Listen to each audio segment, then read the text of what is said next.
The dark side of self-improvement, what Jung warned about individuation. We live in an age obsessed with becoming smarter, richer, calmer, more confident, more spiritual. Everywhere the message is the same: improve yourself. But beneath the glowing words of motivation lies a quieter tragedy, the belief that who we are right now is not enough.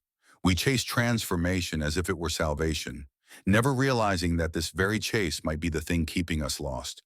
Carl Jung, the Swiss psychologist who explored the depths of the human soul, warned that the path of self-development can easily become a labyrinth. The more we polish the mask of the ego, the further we drift from the self that wears it. In trying to become better, we may only become more divided, hiding our flaws, repressing our shadows, and losing touch with the very humanity that makes us whole. This is the paradox Jung saw clearly, that true growth begins not in striving upward, but in descending, confronting the dark, irrational, wounded parts of ourselves we'd rather not see. In this journey, self-improvement meets its shadow, and the pursuit of perfection gives way to something far more real: the painful, beautiful work of becoming whole. The Cult of Becoming, How Modern Self-Improvement Lost the Soul.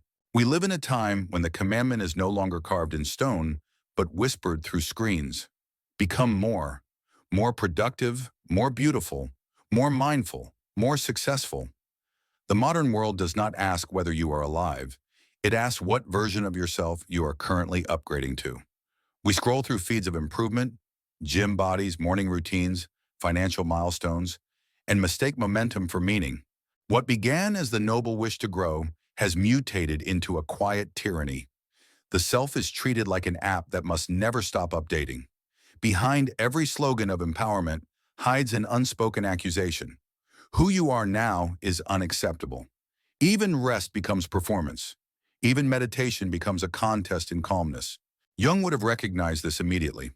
He saw that every cultural movement hides its opposite, that the more fiercely we chase light, the longer our shadow becomes.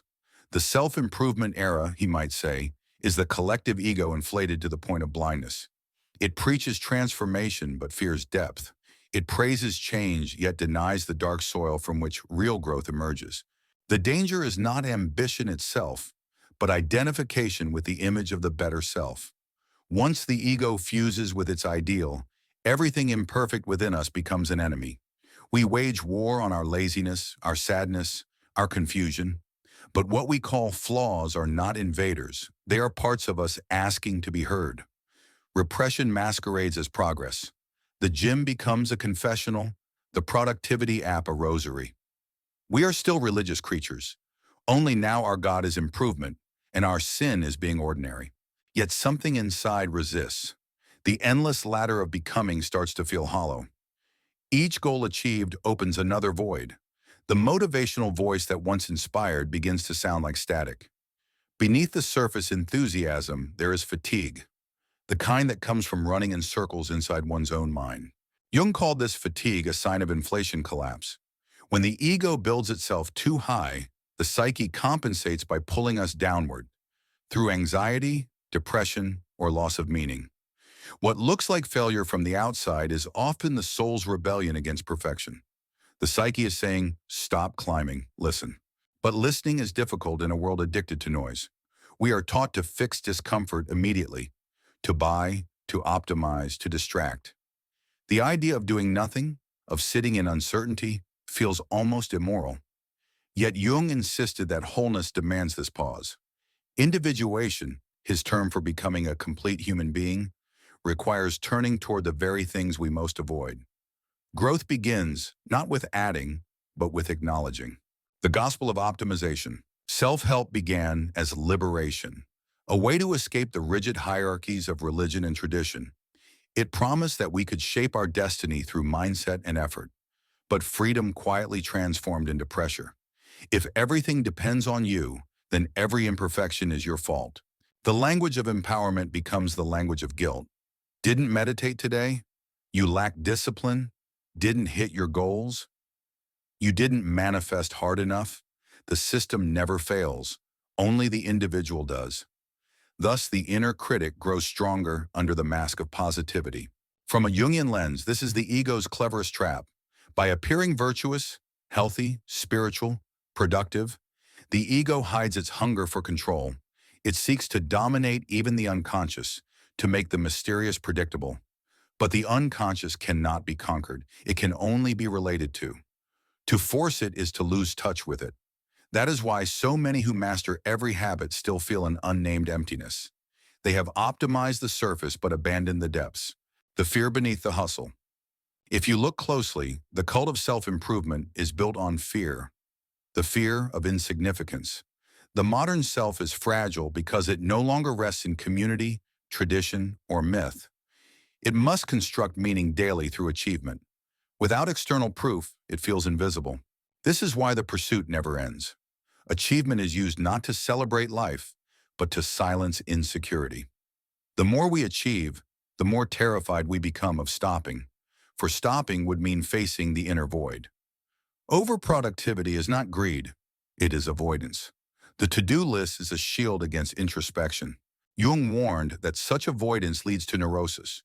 The psyche, denied its deeper needs, finds other ways to speak, through anxiety, burnout, obsessive control. These symptoms are not malfunctions. They are messages. The soul is saying, I am not a project. I am a mystery, the forgotten soul. The word psychology means the study of the soul, yet modern psychology and its commercial cousin, self-help, often forgets the soul altogether. It speaks of cognition, productivity, and behavior, but rarely of depth, meaning, or myth.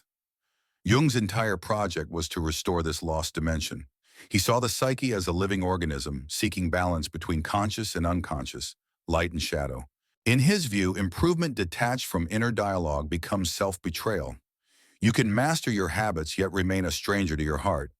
You can achieve serenity yet suppress rage and grief that need expression. You can meditate daily yet use meditation to escape rather than to integrate. The soul, unlike the ego, does not care about success. It cares about truth. It demands wholeness, a reconciliation of opposites. That means confronting envy, lust, fear, despair, all the energies that polite society urges us to transcend. Jung's warning was clear. The parts we refuse to live will return as fate. The shadow denied becomes the destiny we meet. The return of the shadow, every movement toward light summons its opposite. The self-improvement culture, obsessed with positivity, has produced an epidemic of quiet despair. Behind the curated smiles are panic attacks. Behind the affirmations, exhaustion. The more we chase perpetual growth, the more violently the psyche demands rest. Jung would say the collective shadow is emerging. It surfaces as burnout, nihilism, polarization, the fascination with darkness in art and media. Society is dreaming its own repression. The obsession with success conceals a hunger for authenticity, even if authenticity means admitting defeat. In this light, failure may not be failure at all. It may be initiation, the first crack through which the real self can breathe. When the persona collapses, when the motivational mantras no longer work, the soul finally has our attention. What looks like collapse is often correction. The truth Jung left us with is uncomfortable. To become whole, we must let parts of us die. The idealized self, the spiritual achiever, the tireless performer, these identities must eventually dissolve. Individuation begins when we stop asking, how can I be better? And start asking, who is it that wants to be better and why? That question changes everything. It exposes the ego's disguise and opens the doorway to the descent Jung described. The necessary journey into the underworld of the self, where light and dark finally meet. To two, the descent, Jung's shadow and the crisis of the authentic self. To know oneself is not to rise higher, but to fall deeper. This is the paradox that Jung discovered. And the truth modern culture cannot bear to face. For every ascent toward light, there must first be a descent into darkness. The self cannot awaken without dying to its illusions. And the first illusion it must surrender is the one we cherish most. The idea that we are already who we think we are. The ego believes it is the center of the universe. It organizes life around its own continuity. But the psyche, Jung said, is larger than the ego. Vast, mysterious, filled with forces beyond our control. The ego is merely an island floating in an infinite ocean. It builds walls to keep itself intact, to define I against everything else.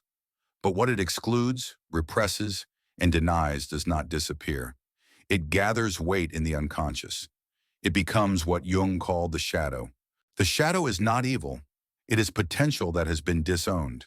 It is the anger you suppress to appear kind, the envy you disguise as virtue, the desire you condemn in others but secretly crave. It is the face you refuse to look at in the mirror.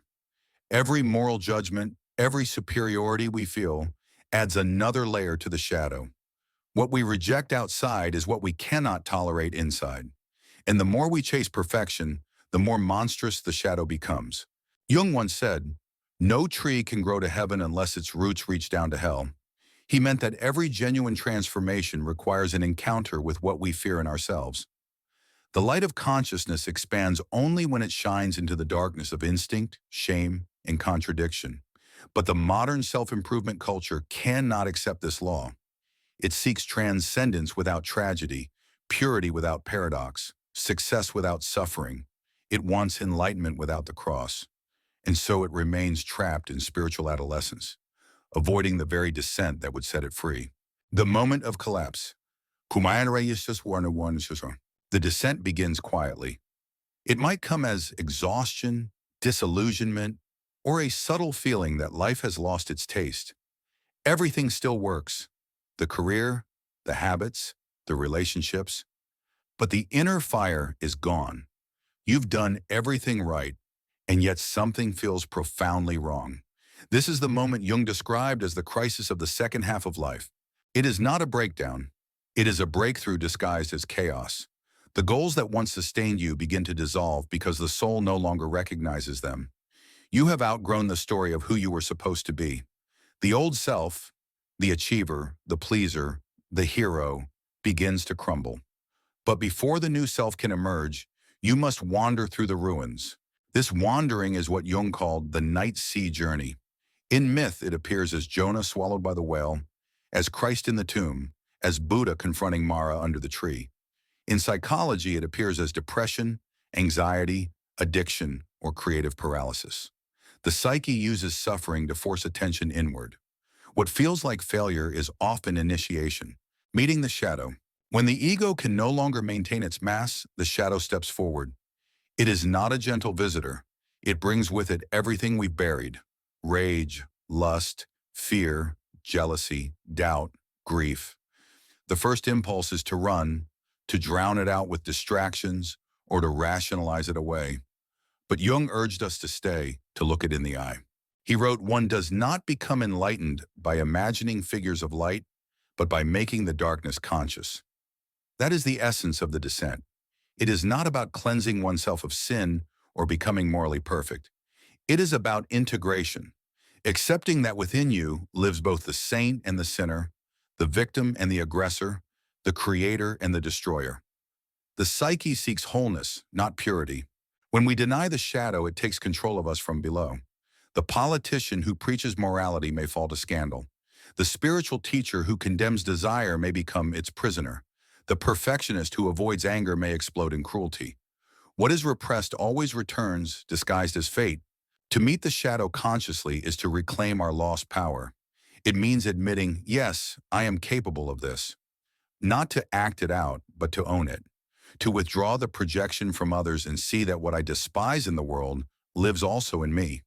Only then can empathy and authenticity emerge. Compassion without shadow is sentimentality. Strength without shadow is tyranny. The fall of the persona. Every ego builds a persona, the mask it wears to navigate society. The persona is not false, it is necessary. But when we confuse it with the self, life becomes performance. We play roles, the good child, the achiever, the enlightened one, and slowly forget the raw aliveness beneath them. The descent strips the mask away. It humiliates the ego, forcing it to confront its impotence. All the affirmations, philosophies, and self-help strategies fail. Control dissolves. It feels like death because, psychologically, it is. The persona dies so the real person can live. This death is terrifying, yet sacred. Jung saw it mirrored in ancient initiations, where the initiate was symbolically killed and reborn. The ego must surrender to something larger, to the self, the organizing center of the psyche that includes both light and shadow. Only when the ego kneels before this greater reality does true individuality emerge. But in the modern world, surrender is taboo. We are taught to assert, to dominate, to manifest. Letting go feels like defeat, and so we prolong the suffering, clinging to the fragments of the old identity even as it disintegrates. We post positive quotes while quietly drowning. We chase distractions to avoid the silence where truth waits. The crisis of authenticity. The crisis of authenticity arises when the false self can no longer sustain meaning. It is not that we don't know who we are, it's that we become too many people at once. Online, we are one identity. In relationships, another. At work, another still. Each version serves a purpose, but together they form a mass so thick that the original face disappears. The psyche rebels. It begins to leak through symptoms: insomnia, panic, creative frustration. The body itself joins the revolt, refusing to play the game. Jung saw neurosis not as pathology, but as the soul's cry for integration. The suffering is the signal. Something essential has been exiled. To respond to that cry requires brutal honesty. We must ask, whose life am I living? The authentic self does not emerge from ambition, but from surrender, from the willingness to stop performing long enough to feel what is real. But that realness is often ugly, chaotic, and raw. It exposes the wounds we've hidden beneath the surface achievements. It shows us our envy, our need for validation, our terror of being unseen. To face this honestly is an act of heroism. Jung called this process shadow integration. It is not a single event, but a lifelong dialogue. Each confrontation reveals another layer. The ego resists, the unconscious pushes back, and slowly a deeper harmony begins to form. The goal is not perfection, but consciousness. To see clearly is to be free. The descent as love. It might seem that Jung's path is bleak, a constant confrontation with darkness, but beneath it lies profound compassion. The descent is not punishment, it is love in disguise. The psyche wounds us only to wake us. The pain we feel is the friction between who we are and who we pretend to be. To accept the shadow is to forgive oneself for being human. It is to stop demanding purity and to start cultivating wholeness. When we make peace with our contradictions, something miraculous happens. The heart softens. We stop projecting our unlived parts onto others. We become capable of real relationship. What once seemed threatening in others becomes a mirror of our own complexity. This is the birth of authenticity, not the performance of being real, but the quiet courage to exist without defense. The descent strips away the noise until only truth remains. And that truth, though dark at first, eventually reveals a light far deeper than perfection, the light of self-knowledge. 3. The integration. Wholeness, not perfection. When the descent is complete, when the masks have fallen, when the ego has tasted its own smallness, a strange silence begins to form. It is not the silence of defeat, but of awakening. Something vast has shifted underground. The war between light and shadow no longer rages as before. Instead, a quiet recognition emerges. Both belong to the same whole. Jung called this moment the birth of the self, the realization that there is a center deeper than the ego, a point within the psyche that holds all opposites together in creative tension. The self is not an ideal to reach, but a reality to remember. It has been there from the beginning, waiting for consciousness to catch up. The journey toward the self is not linear.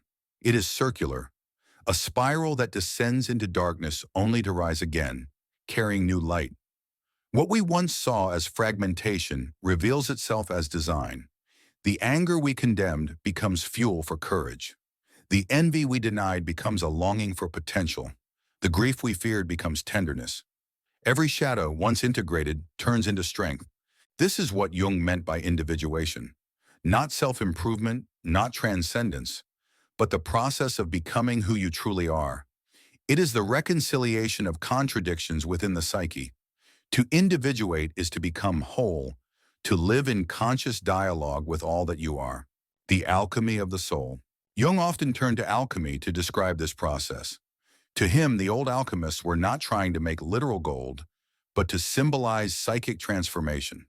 They spoke of turning lead into gold, the lead being the base material of the soul, the heavy and imperfect parts of ourselves, and the gold being consciousness born from integration.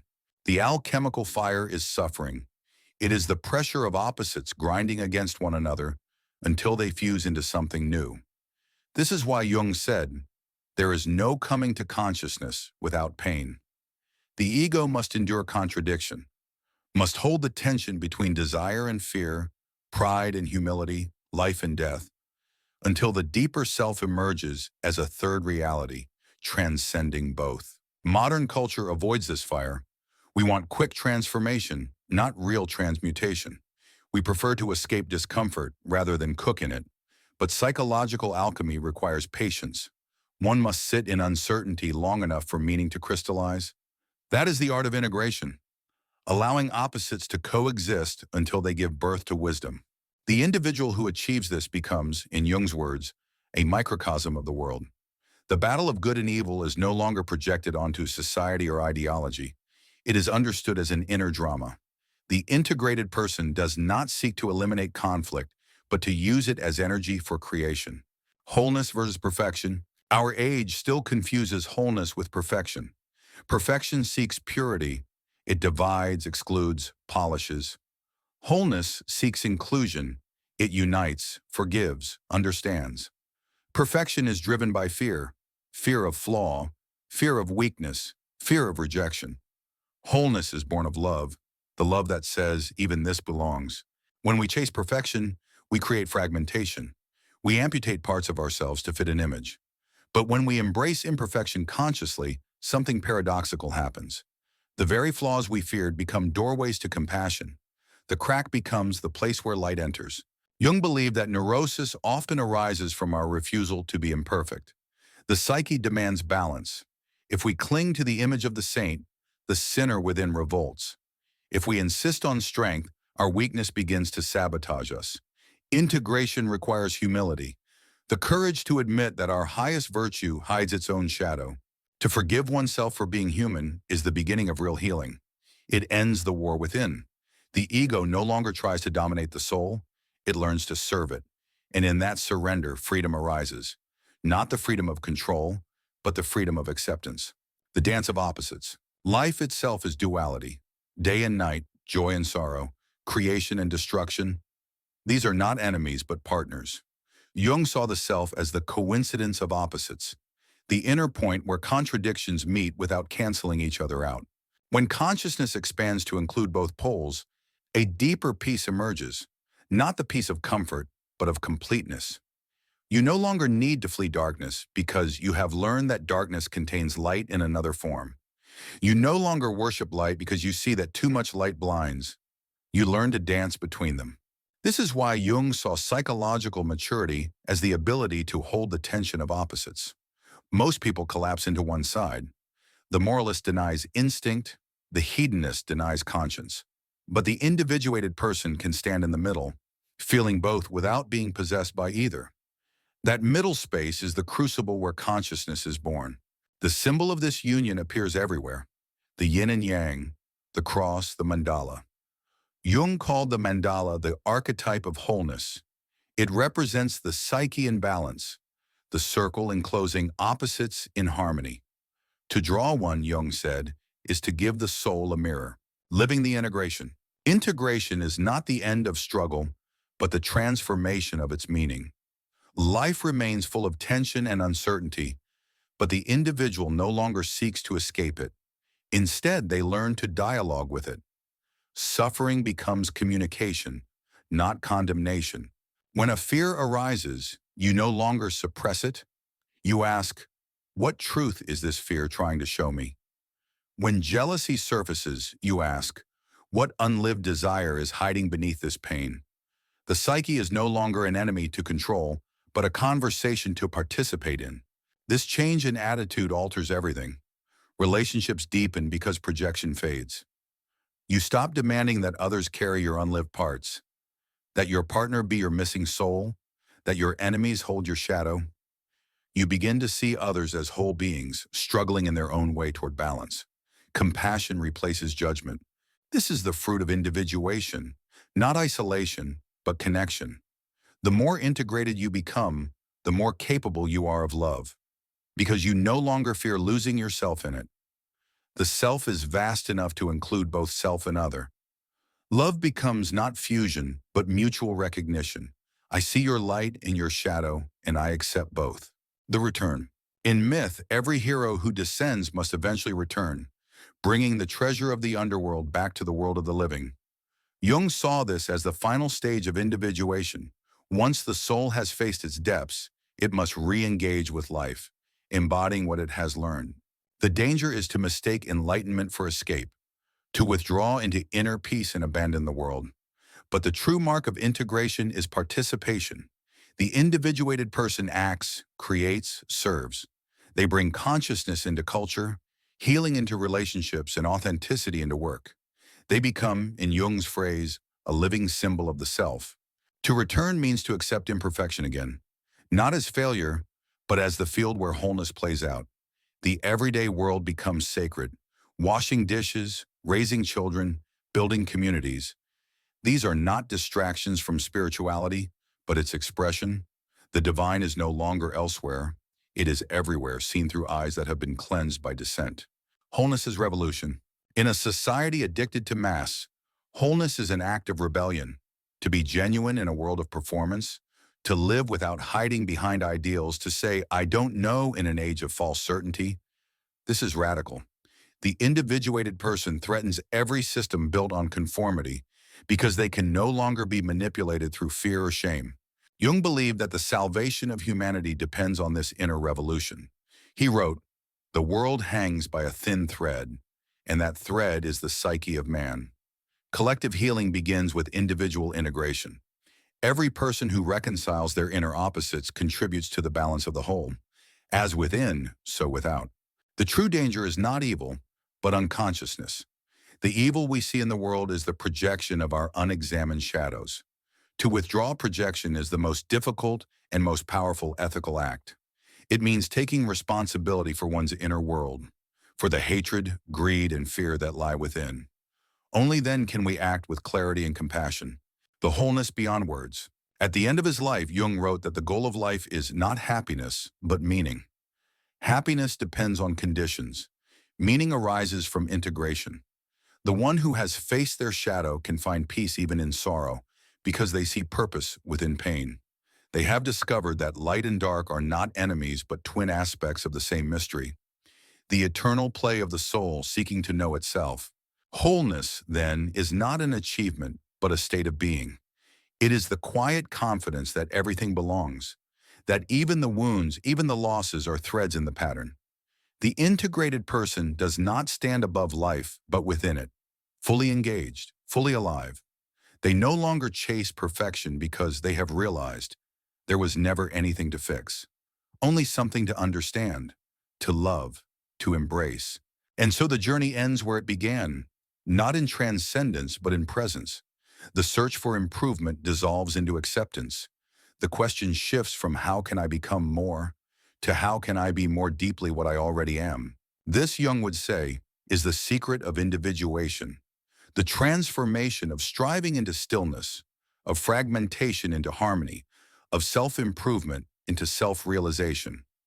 It is not the end of the path, but the moment we realize there was no path at all, only the eternal unfolding of the soul into wholeness.